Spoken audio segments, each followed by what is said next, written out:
Okay, thank you, everyone. We now move on to a panel discussion titled New Ideas for Development. Freed from dogmatic thinking, our speakers will discuss some of the most cutting-edge topics in development. It is this sort of thinking that makes development the innovative field that it is today, and it's this kind of thinking that will ultimately enable the liberation of millions of people worldwide. So the way this panel will work is that we have 3 speakers. Each will have 15 minutes to speak, and then we'll move on to a question and answer session before going for lunch at around 1 o'clock. So without any further ado, I will introduce our first speaker to you. Professor Naila Kabeer, to my right, is Professor of Gender and Development at the Gender Institute at London School of Economics and Political Science. Prior to that, she was Professor of Development Studies at the School of Oriental and African Studies at London University. She has also worked as a Senior Research Fellow at the UK's Department for International Development between 2009 and 2010. Her publications include Reverse Realities, Gender Hierarchies in Development Thought, Gender and Social Protection in the Informal Economy, and more recently, Can the Millennium Development Goals Provide a Pathway to Social Justice? The Challenge of Intersecting Inequalities. She has carried out advisory work with national and international NGOs, including Oxfam and ActionAid, as well as for a number of international development agencies, including the UNDP, UNICEF, and the World Bank. She is currently on the advisory editorial committee for the journals Feminist Economics, Development and Change, and Gender and Development. Naila, over to you. Okay, is this working? Okay, a great deal of the evidence-based advocacy around gender equality and women's empowerment now has been organized around what one might call a virtuous model of women's agency. The argument goes something like this. You promote women's agency through improving their access and control in relation to a variety of resources, land, education, and so on. This will promote other development goals, such as poverty reduction, human development, economic growth. Now, Linda Mayo has spelled out some of the assumptions that are implicit in this virtuous model of women's agency. Give women access to credit, increase their control over income, they will invest in the well-being of their children and family, it will increase their ability to participate in the market, their productivity, and help them to renegotiate patriarchal relationships. Another version, extremely explicitly spelled out, is in a little video you all might have seen called The Girl Effect, which is Nike's program for young girls. And that is even more stark in its assumptions. Get a girl into school, give her a loan, she'll buy a cow, she'll use the profit from selling milk to help her family, she'll become a businesswoman, she'll expand her cow into a herd, she'll bring clean water to her village, win the respect of men, they'll invite her to the village council, she will convince them all girls are valuable, all girls will get a chance, the village will thrive, food, peace, lower HIV, healthier babies, sanitation, education, stability, all of this will translate into stronger economies and a better world, right? Now, we may not all want to go down this road, but certainly there is a lot of evidence that suggests that investing in gender equality in land, et cetera, does indeed contribute to the well-being of families. And there is some evidence that it contributes to economic growth, both because women invest in their children and because it increases the productivity of labor and workers in the economy. However, what I want to focus on here is what might be called, or what might be thought of as some of the less virtuous manifestations of women's empowerment. The fact that women might use their enhanced agency in ways that do not lend themselves to this win-win logic, invest a girl and save the world. In fact, they might be using it in ways that are distinctly not attractive to policymakers. And I was very much struck by this when I did a literature survey to ask myself, what is happening now with the rise of the female breadwinner? So many women across the world are entering into paid work. How is that playing out within families and societies? And how that is playing out is actually extremely interesting and worth us giving a great deal of attention to. Most studies on the issue of the gender distribution of unpaid work within the home testify to what Ruth Pearson has described as the impressive resistance of men to an equal involvement in domestic work, which has made evidence that women are working a double day or a second shift, that they are doing both paid and disproportionate amount of unpaid work. That finding is one of the least controversial in development studies. We expect to find it. So whether or not women are working, whether or not they're in employment, they still end up doing a disproportionate amount of unpaid work. Nor is this resistance confined to the poorer countries. Data from an OECD study suggests that women in full-time paid work still put in more hours of unpaid work than men, with the ratio of women's time in unpaid work to men's time in unpaid work varying from a low of 1.3 in Canada to a high of 3.6 in Italy.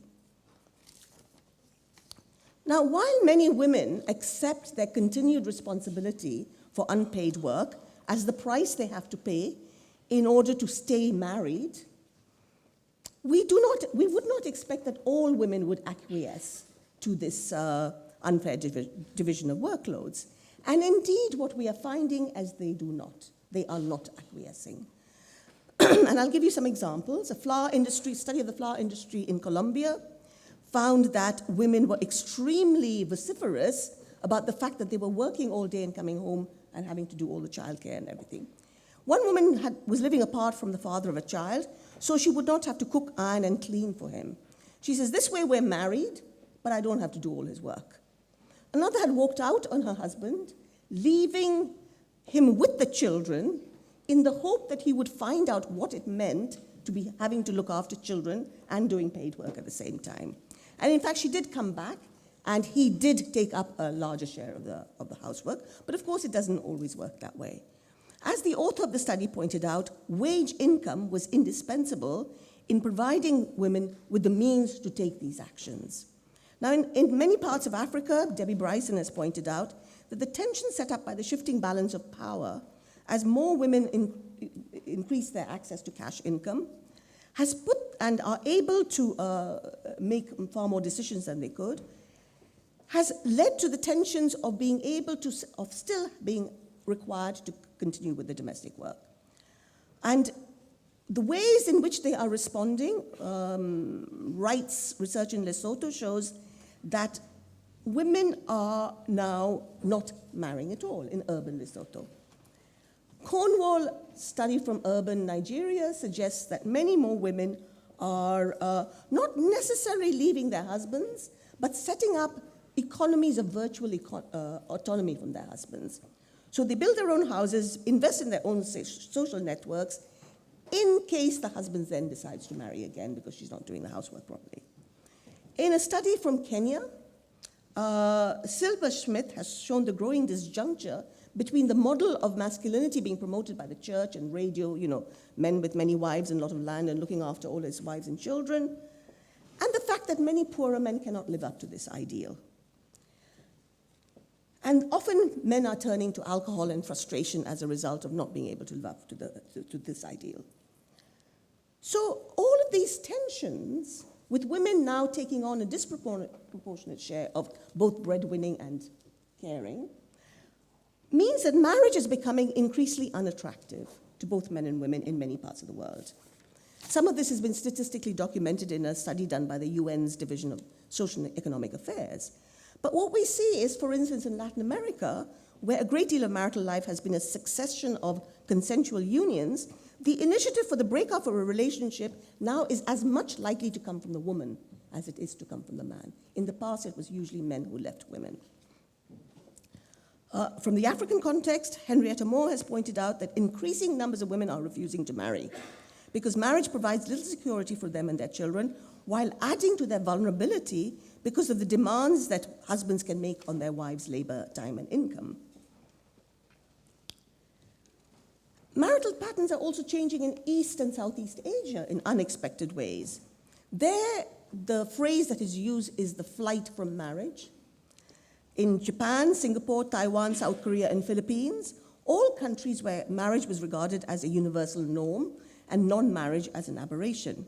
The percentage of women in their 30s or 40s who now remain unmarried has been rising far more rapidly than men since the 1960s and is highest in urban areas. And while there are many reasons why women are choosing not to get married, including not being able to find husbands with the right amount of education for them, the inflexibilities within marriage around the gender division of roles and responsibilities, combined with the inhospitability of the work environment for working mothers and the absence of any support for childcare, are among the reasons why women are refusing to get married. The appeal, how many? 5 minutes. The appeal of marriage is certainly not enhanced for women by the cultural expectations in the region that they will continue to do most of the housework and to take care of aging in-laws. As fertility declines, the care of aging is becoming an increasingly important factor. So all of these various factors help to explain why marriage might be becoming less appealing, even in cultures where it was supposed to be their destiny. In Japan, a large number of women live with their parents, earn good salaries, and are not required to contribute to household expenses and live a fairly carefree life. Survey data suggests that there has been a marked shift in attitudes and that many more women, increasing numbers of women in both Japan and Korea, do not think it is necessary for women to be married and have children in order to be satisfied. Of course, all of this is resulting in very dramatic declines in fertility rates. Obviously, in China, you've had the one-child policy, but can you imagine if you're the only daughter in a one-child family, and when you grow up, you are faced with 2 sets of aging parents you have to look after? So the idea of marrying in such societies has become very much linked to a decline in fertility and to the aging of the population. Indeed, you're getting language, for instance, in the Japanese context, you're getting language about the extinction of the Japanese race, very dramatic language. And in Europe, they're talking about demographic suicide and, such like extremely, because in Europe, the attention has been on Italy because it has such a pro-natal culture, and yet it has below replacement fertility rates. Women in Italy are much more likely to opt for a second child if their husbands share in childcare tasks. And there are mayors in Italy going around giving incentives to women to have a second child. But I think they'd be better off trying to persuade husbands to share in the housework and the childcare work. And of the women in Italy who opt to remain childless, subsidized childcare and paid maternity leave are the 2 policy measures that would most persuade them to have that second child. So to conclude, what we're faced with is, across the world, the cultural value of caring is recognized, but not the work involved in caring. Caring is work. It's hard work. And despite recognition that the care and love that children will receive is very important for the kind of citizens, parents, and workers they will become, mothers tend to be taken for granted by society. The work that is performed by mothers, we call mothering, but when it is performed by paid labor, we call it unskilled. Mothers don't expect to get paid because what they do is an expression of their love. They care about their families as well as caring for them. So there is an intangible element to what they do. But this is not recognized by their families. It is not valued by the men in their families, and it is not valued by society. In fact, on the contrary, with the privatization of everything, we have been seeing the privatization of social services, and rather than in many places there are no markets for these social services, so it devolves onto the individual woman. So to conclude, I would say that the virtuous model of advocacy for women's empowerment tells society what it would gain, what the benefits are of investing in gender equality. But looking at the kind of darker side of these changes, at the fact that there is a limit to how much women can continue accepting the feminization of breadwinning and caring responsibilities, this points to us in the direction of the costs of inaction. We are facing an aging world. If women continue to refuse to, go on the birth strike, we face a world where there will be no young people left to look after them when they grow up. Okay, so on that. Anyway, on to our final speaker. Last but not least, we have Cambridge's own Dr. Shreya Iyer. Sriya is an Isaac Newton Trust affiliated lecturer at the Faculty of Economics at Cambridge. She has also been a visiting scholar at Harvard University and the National Bureau of Economic Research. Her research interests are in development economics and applied microeconomics, focusing particularly on the microeconomics of development, economics of religion, economic demography, and education. Her research papers include papers published on India, Kenya, Brazil, Bangladesh, and the USA. Dr. Iyer is part of the Cambridge-India Partnership. She has coordinated a large economic survey of religious organizations in India and presented many of her findings in her book, Demography and Religion in India. Over to you.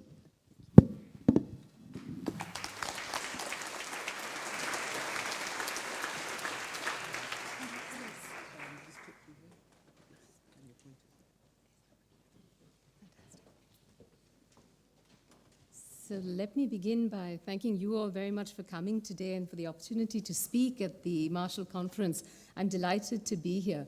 The subject of my talk today is the economics of religion, and I'm delighted to give you a brief overview of the ideas and approaches that economists are actually using to understand religion, and to present a brief overview of the research that I've been doing on this subject in India. So what exactly is the economics of religion?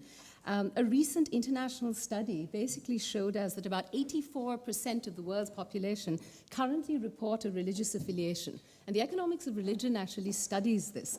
I would define it as the application of economic and statistical tools to evaluate the role of religion in society. So here we're not asking profoundly philosophical or spiritual questions such as, how do I attain salvation? Rather, what we are asking are questions such as, what are the economic costs and benefits to me to believe in salvation?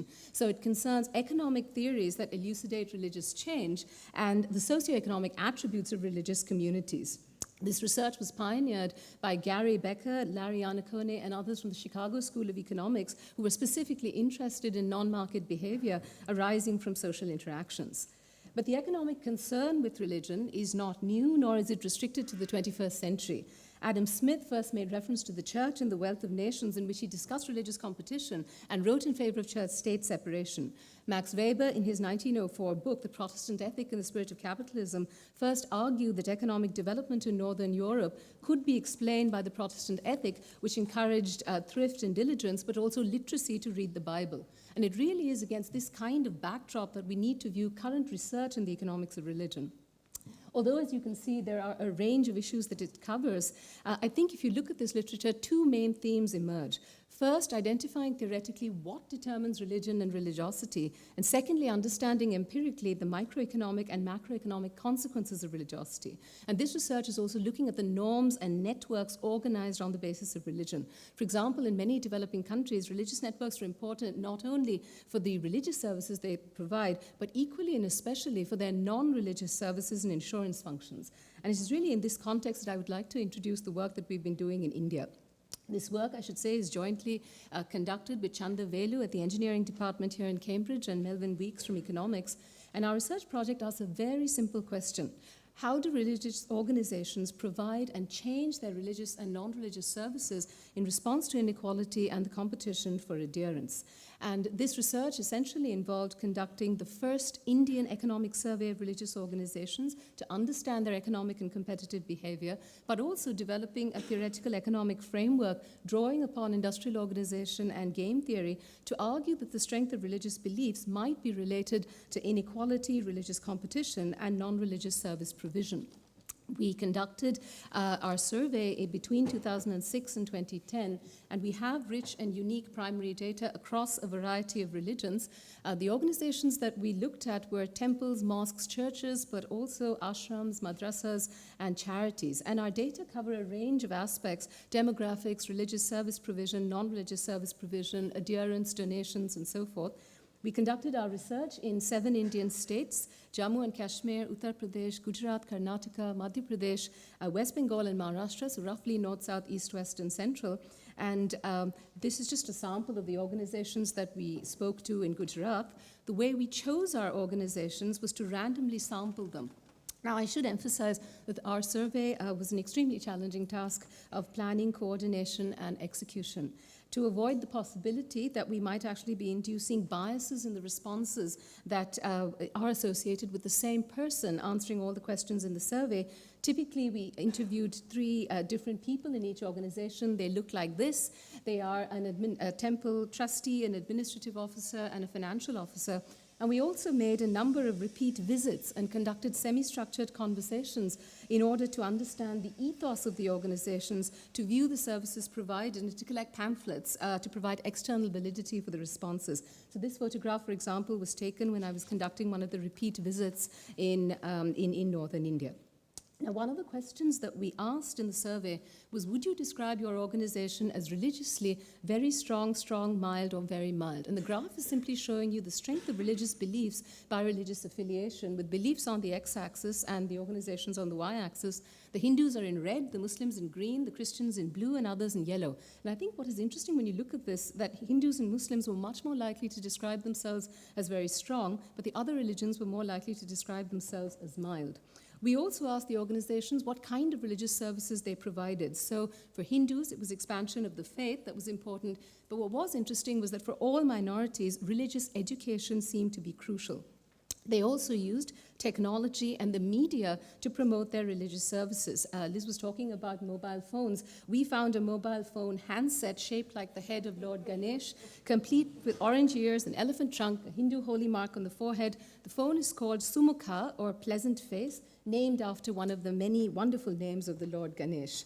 So moving on to the non-religious services, we found that the most common non-religious services, also shown here in this graph, are education, health, food distribution, employment, and childcare. And some of the examples of the non-religious services provided were things like English language education classes, computer classes for younger devotees, flood relief, blood donation, and other medical camps where you could get a checkup and medicine for 1 rupee only, microfinance, very innovative cow lending schemes to deal with adverse income shocks.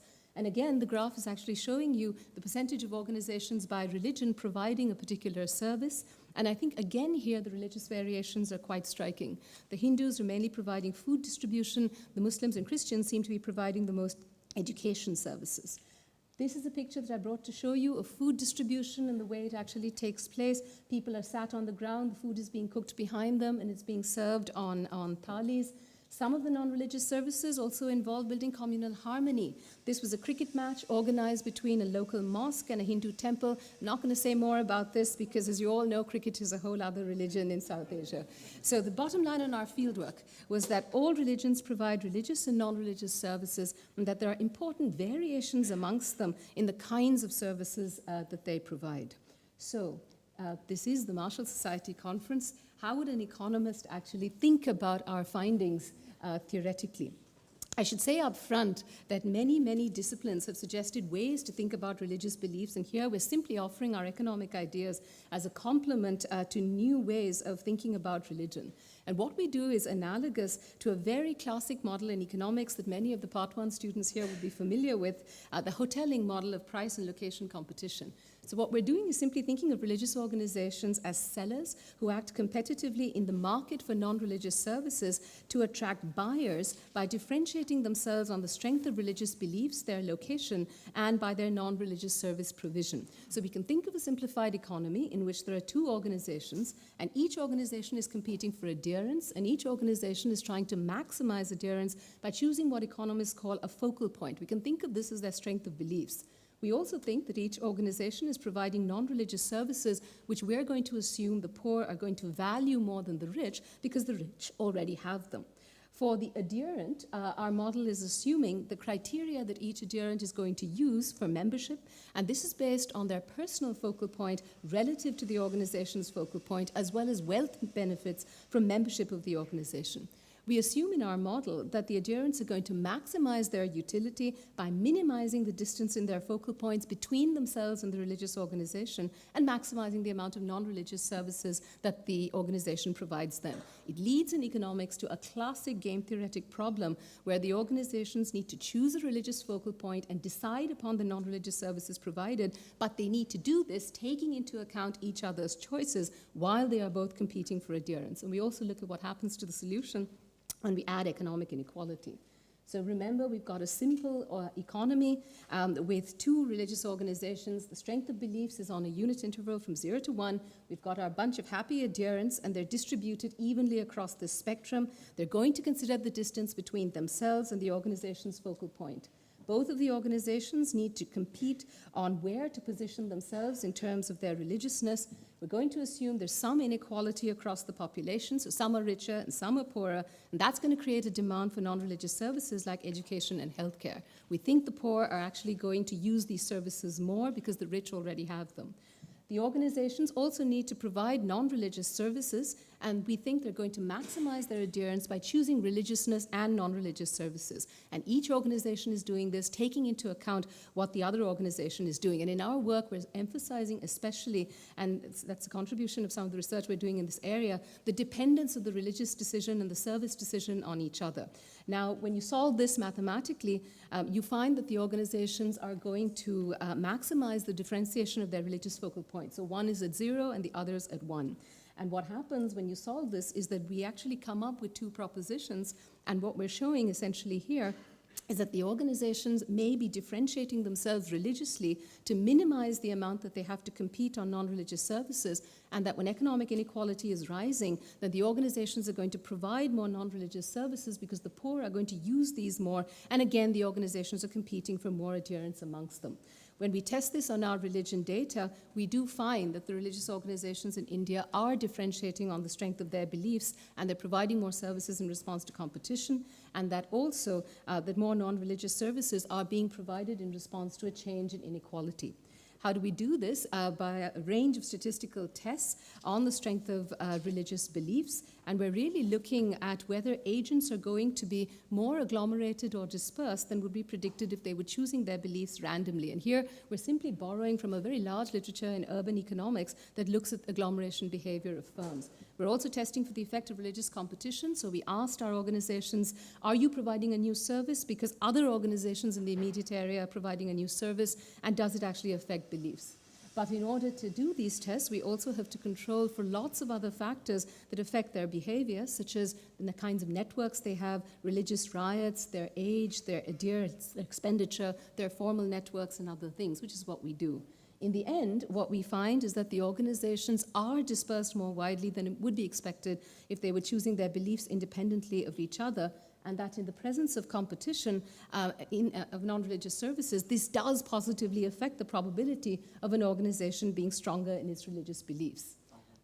Our second proposition was looking at whether the provision of non-religious services increases when there's a change in economic inequality. And here we looked at education and health service provision in India between 1991 and 2006. The reason we're interested in this particular period is because, as you all know, the Indian economy undertook a major deregulation, export and trade liberalization in 1991. And we were interested in whether inequality did affect education and health service provision by the organizations. One of the reasons we had questions on the perception of inequality rather than real inequality is because you don't have those estimates for the local market for religion. So we asked the organizations, do you think that inequality in the district has increased over the last 20 years or not? Again, we include various controls, and what we're finding is that again, the average probability of providing more education and health services does increase in India if the organization perceives inequality to have increased. So what does the empirical testing of the two propositions tell us? They tell us very simply that in keeping with the predictions of our theory, organizations in India are differentiating themselves on the strength of beliefs, and that this choice is not independent of each other's decisions, but that regardless of this position, a change in the perception of inequality might lead religious organizations to provide more education and health services. So what is the future then of the economics of religion? I think that some economists are probably much more interested in religion today than they have been at any other time previously. Research in the economics of religion is thriving, and it concerns theoretical work and empirical studies. Drawing a perspective on these, it does strike me that emerging economies are experiencing appreciable modern economic growth, yet this is coterminous with the increasing resilience of religious institutions. And it is this dichotomy between the sacred and the secular which epitomizes to me the puzzle of the relationship between religion and development. It is in this context that we are hopeful that the outcome of our research will have considerable policy relevance.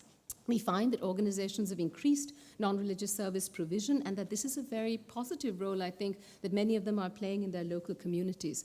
We hope, therefore, that by encouraging others to focus our attention more on these services, it might help our understanding of how better to manage interfaith relations in religiously pluralistic populations. This is because it could be that while organizations are differentiating themselves more religiously, it sets up the potential for greater conflict between them, which could then possibly be mitigated by the same organizations providing more non-religious services. Finally, let me simply end by showing you my favorite picture of religion and service provision in India. It's a photograph of a road sign taken in Jammu and Kashmir. It's a depiction of all the main religions of India: Hinduism, Jainism, Buddhism, Sikhism, Islam, and Christianity, reminding them that they are all Indian as well. I particularly like, in typical Indian road sign fashion, the divinely innovative misspelling of Christianity to fit the word Indian in the road sign. Thank you very much for listening.